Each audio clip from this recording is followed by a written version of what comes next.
जय हिंद दोस्तों, स्वागत है आपका आपके अपने YouTube channel learning point with Abhishek sir पर। दोस्तों, अगर आप चैनल पर नए हैं तो चैनल को सब्सक्राइब कर लीजिए और बेल आइकन प्रेस कीजिए ताकि आप डेली डिक्टेशन पा सकें। दोस्तों, आप सबके लिए RSMSSB के लिए पेड बैच भी चलाया जा रहा है, जिसमें आपको 2 डिक्टेशन डेली प्रोवाइड किया जाता है। एडिटोरियल का जनसत्ता का मैटर होता है आपका। एक डिक्टेशन आपको और ऐड किया जाएगा जनवरी से, जो कि निबंध का मैटर होगा। तो इसकी जो फीस रखी गई है वो 600 रुपये रखी गई है। 1 टाइम पेमेंट है। इसी पेमेंट में आपको आपके स्किल टेस्ट तक डिक्टेशन प्रोवाइड किए जाएंगे। तो अगर आप भी इस बैच से जुड़ना चाहते हैं तो आप इस नंबर पर संपर्क कर सकते हैं 7393976701। आप हमें इस नंबर पर व्हाट्सएप या टेलीग्राम पर मैसेज कर सकते हैं और बैच की इन्फॉर्मेशन ले सकते हैं। डिक्टेशन शुरू होगी 5 सेकंड बाद।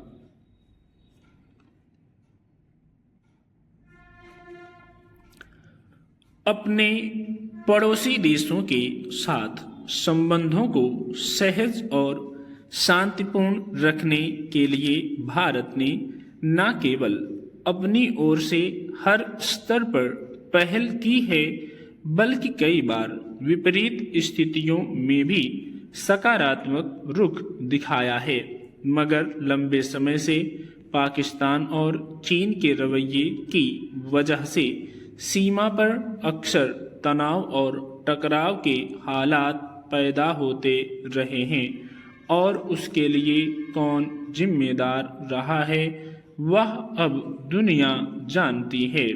बिना किसी उकसावे के चीन वास्तविक नियंत्रण रेखा के पास जिस तरह की गतिविधियां चलाता है उसे किसी भी कसौटी पर उचित नहीं कहा जा सकता।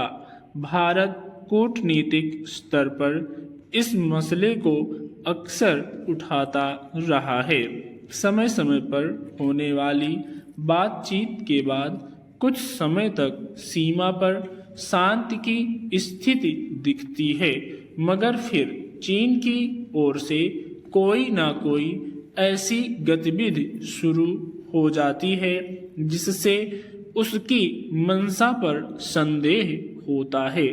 ज्यादा दिन नहीं बीते हैं जब भारत और चीन के बीच बातचीत के बाद कई सकारात्मक पहलकदमियां हुई और शांति बहाली की उम्मीद जगी। इसके तहत वास्तविक नियंत्रण रेखा पर अपने सैनिकों को पीछे लौटाने के कदम उठाए गए, मगर पिछले कुछ वर्षों में भारत को लेकर चीन का जैसा रुख सामने आया है, उसके मद्देनजर यह आशंका लगातार बनी हुई है कि दोनों देशों के बीच तनाव के हालात में सुधार की स्थितियां कब तक बनी रहेंगी। अब हिंद प्रशांत क्षेत्र में चीन की बढ़ती सैन्य आक्रामकता ने बहुस्तरीय तनाव में बढ़ोतरी की है। वास्तविक नियंत्रण रेखा पर फिलहाल शांति को भारत राहत के रूप में देख सकता है, लेकिन अगर हिंद प्रशांत क्षेत्र में चीन की गतिविधियों की वजह से दुनिया भर में चिंता बढ़ रही है तो यह भारत के लिए भी सचेत रहने का वक्त है। शायद यही वजह है कि वैश्विक स्तर पर बढ़ती चिंता की पृष्ठभूमि में नौसेना प्रमुख एडमिरल दिनेश त्रिपाठी ने सोमवार को कहा कि पूर्वी लद्दाख में भारतीय और चीन की सेना के बीच गतिरोध भले खत्म हुआ है, मगर हिंद प्रशांत क्षेत्र में चीन की मंशा नहीं बदली है। उस क्षेत्र और दक्षिण चीन सागर में चीन की सैन्य ताकत का प्रदर्शन भारत के लिए चिंता का विषय है।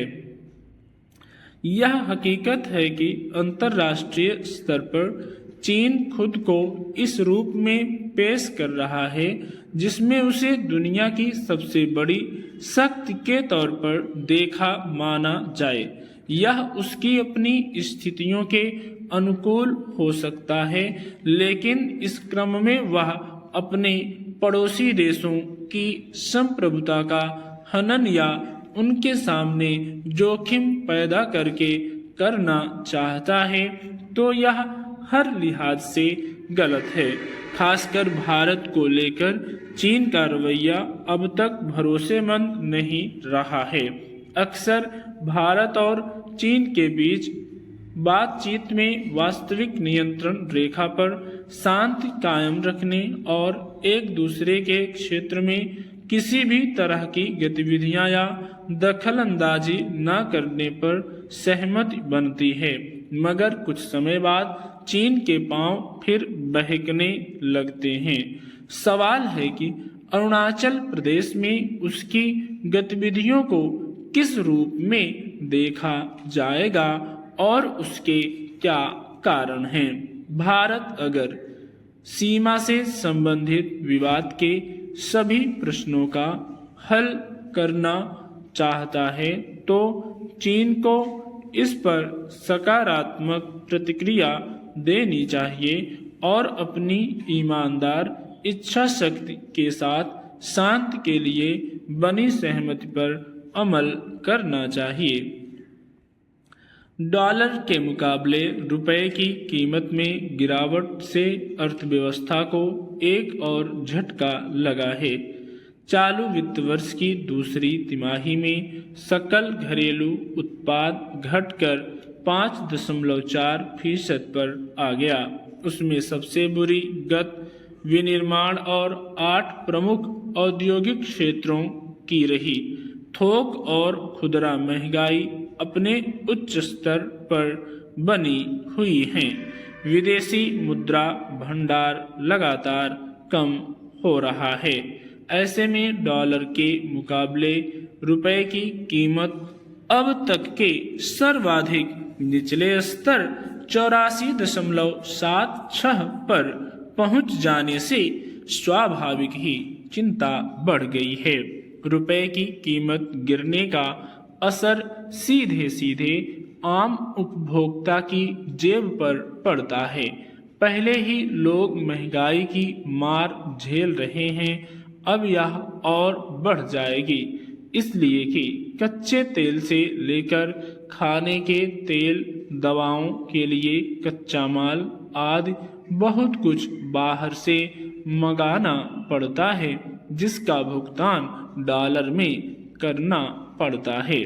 फिर विदेश यात्रा और विदेशों में पढ़ाई कर रहे छात्रों पर भी खर्च का बोझ बढ़ जाएगा।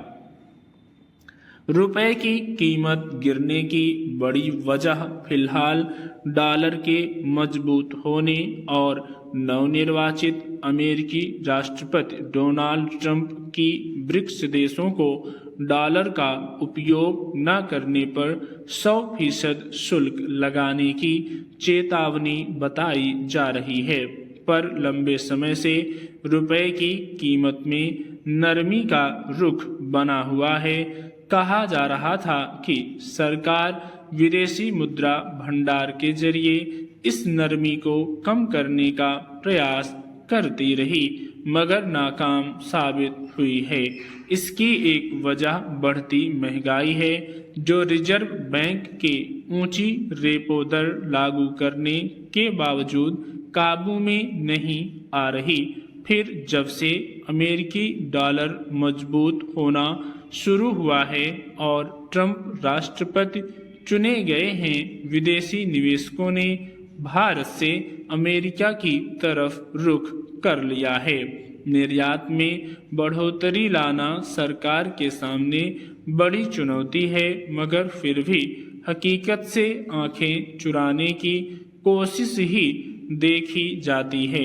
जब केंद्र में यूपीए सरकार थी, तब भाजपा कहते न थकती थी कि रुपए की कीमत उसका इकबाल गिरने की निशानी है, मगर विचित्र है कि वह खुद इसे संभाल नहीं पा रही। घरेलू निवेशकों के दम पर चुनौतियों के बीच भारतीय शेयर बाजार अपनी प्रभावशीलता बनाए हुए हैं। सरकार ने कृषि और ग्रामीण अर्थव्यवस्था पर ध्यान केंद्रित किया है। देश में कृषि उन्नयन, खेती में नवाचार को प्रोत्साहन देने, लागत को कम करते हुए उत्पादन के साथ ही किसानों की आय बढ़ाने का अभियान आगे बढ़ाया है। घरेलू बाजार को मजबूत बनाने के लिए खाद्य पदार्थों की तेजी से बढ़ती महंगाई को रोकने और विकास की जरूरतों के बीच उपयुक्त तालमेल जरूरी है। 14 नवंबर को जारी राष्ट्रीय सांख्यिकी कार्यालय के आंकड़ों के मुताबिक अक्टूबर में थोक महंगाई दर बढ़कर 2.36% पहुंच गई, जो 4 महीने का उच्चतम स्तर है।